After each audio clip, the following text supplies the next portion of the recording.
Bertemu kembali kita di video pembelajaran fungsi dan kewenangan lembaga-lembaga negara menurut Undang-Undang Dasar Negara Republik Indonesia tahun 1945.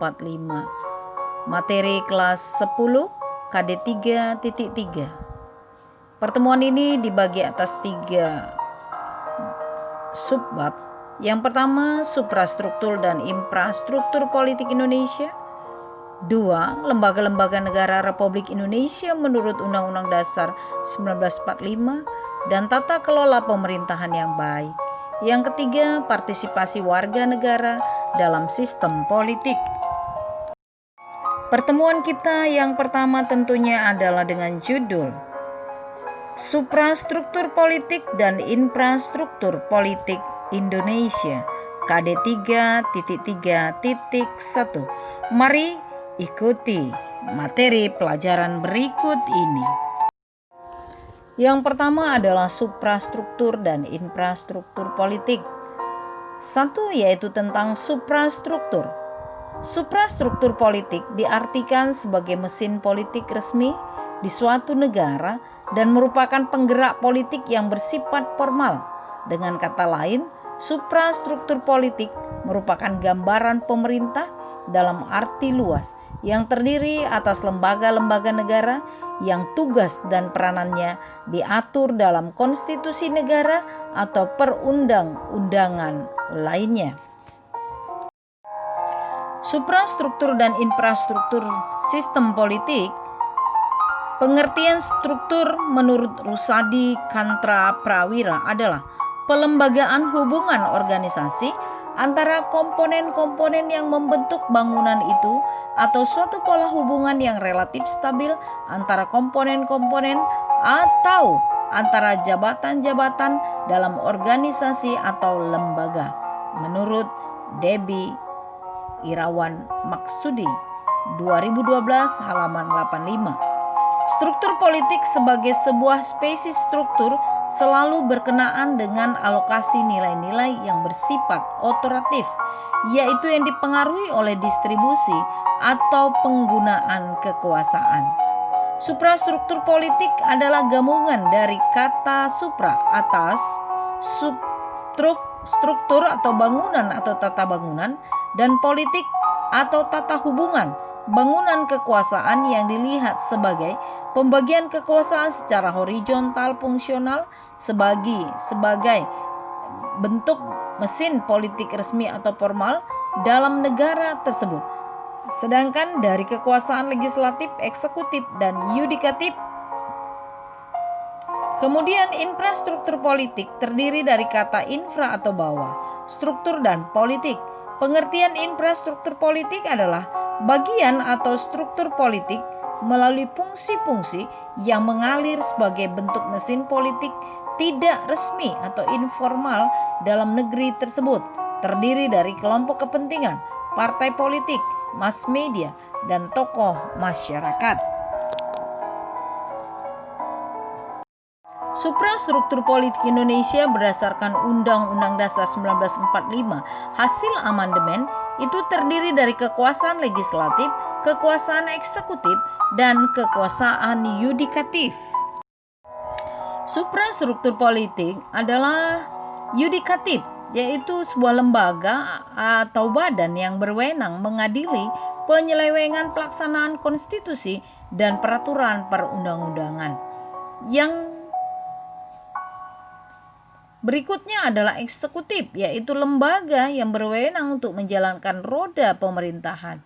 Kemudian yang berikutnya adalah legislatif, adalah badan atau lembaga yang berwenang untuk membuat undang-undang dan sebagai kontrol terhadap pemerintahan atau eksekutif. Demikian sebaliknya, eksekutif, legislatif, dan yudikatif bekerja sama sebagai suatu bentuk suprastruktur politik yang ada di Indonesia. Suprastruktur politik merupakan satu, menjalankan sistem politik dalam suatu negara diperlukan struktur lembaga negara yang dapat menunjang jalannya pemerintahan.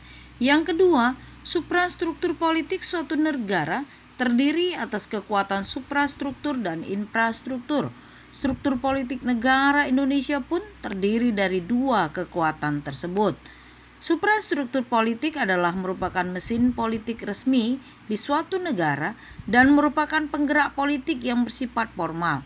Dengan kata lain, infrastruktur politik merupakan gambaran pemerintah dalam arti luas yang terdiri atas lembaga-lembaga negara yang tugas dan peranannya diatur dalam konstitusi negara atau peraturan perundang-undangan lainnya. Perkembangan ketatanegaraan modern pada umumnya elit politik pemerintah dibagi dalam kekuasaan: 1. Eksekutif, yaitu pelaksana undang-undang; 2. Legislatif, yaitu pembuat undang-undang; dan yang ketiga yudikatif, mengadili pelanggaran undang-undang. Dengan sistem pembagian atau pemisahan kekuasaan, suprastruktur politik mantap harus didukung infrastruktur politik, yaitu rakyat, partai politik, dan ormas dalam pemerintahan melalui wakil-wakilnya. Perbedaan suprastruktur dan infrastruktur politik. Suprastruktur politik terdiri dari lembaga legislatif, lembaga eksekutif, dan lembaga yudikatif. Sedangkan infrastruktur terdiri dari partai politik, interest group, pressure group, media komunikasi politik, kelompok jurnalis, kelompok pelajar, figur-figur politik. Kita lanjut yang kedua, yaitu infrastruktur politik Indonesia. Infrastruktur politik adalah kelompok-kelompok kekuatan politik dalam masyarakat yang turut berpartisipasi secara aktif. Infrastruktur politik di Indonesia meliputi keseluruhan kebutuhan yang diperlukan dalam bidang politik dalam rangka pelaksanaan tugas-tugas yang berkaitan dengan proses pemerintahan negara. Apakah hubungannya antara suprastruktur dan infrastruktur politik? Infrastruktur dan suprastruktur politik sangat erat kaitannya.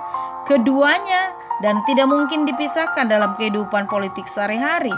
Suprastruktur politik adalah sebagai pembuat kebijakan, tidak mungkin dengan sendirinya membuat suatu peraturan tanpa perimbangan, saran, dan pendapat dari lembaga infrastruktur politik. Karena jika tanpa adanya saran dari infrastruktur, sangat mungkin akan terjadi kesalahpahaman oleh sebab belum tentu kebijakan yang dibuat tersebut sesuai dengan apa yang dikehendaki oleh masyarakat. Next, yaitu fungsi infrastruktur politik. Tentunya adalah yang pertama untuk pendidikan politik. Yang kedua, fungsinya adalah untuk peningkatan pengetahuan politik rakyat dan agar dapat berpartisipasi secara maksimal dalam politik. Media pendidikan politik meliputi surat kabar, radio, TV, dan perguruan tinggi. Yang ketiga, fungsinya adalah artikulasi kepentingan. Adalah lembaga yang berfungsi menyampaikan aspirasi rakyat, yaitu LSM dan ormas. Yang keempat, agregasi kepentingan, di mana lembaga yang berfungsi memadukan aspirasi rakyat, yaitu adalah LSM, ormas, dan lain sebagainya. Infrastruktur politik terdiri atas partai politik, golongan kepentingan, golongan penekan, alat komunikasi politik, dan tokoh politik. Kita akhiri pertemuan ini dengan tugas mandiri. Tadi sudah disampaikan bahwa infrastruktur politik terdiri atas partai politik, golongan kepentingan, golongan penekan, alat komunikasi politik, dan partai politik. Yang menjadi tugas adalah jelaskanlah secara luas dan terperinci unsur-unsur daripada infrastruktur politik serta contoh-contohnya. Demikian pertemuan kita hari ini. Sampai jumpa. Tetap semangat. Salam PKN.